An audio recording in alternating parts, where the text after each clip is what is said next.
সম্মানিত ভিউয়ার্স, যে যেখান থেকে ভিডিওটি ওপেন করছেন সকলকে জানাই আন্তরিক শুভেচ্ছা এবং অভিনন্দন। এবার মুখ খুললেন দেশনেত্রী বেগম খালেদা জিয়া।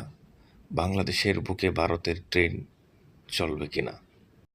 আমাদের মুক্তিযুদ্ধে বা স্বাধীনতা যুদ্ধে ভারত যে আমাদের সাহায্য করেছে সেই কথাটা কিন্তু আমার বক্তব্যে আমি বলেছি পরিষ্কারভাবে।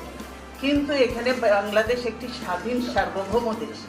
সেই দেশের স্বার্থ বিরোধী কিছু চুক্তি হলে অবশ্যই জনগণ এবং জনগণের দেশের স্বার্থ বিরোধী চুক্তি হলে সেখানে সেই যেই দেশই হোক না কেন তার বিরুদ্ধে বিএনপি এবং জনগণ কথা বলবেই।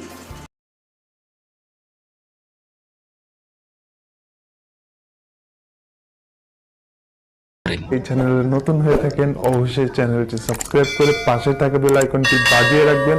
সেই সাথে ভিডিওতে লাইক না দিলে অবশ্যই একটি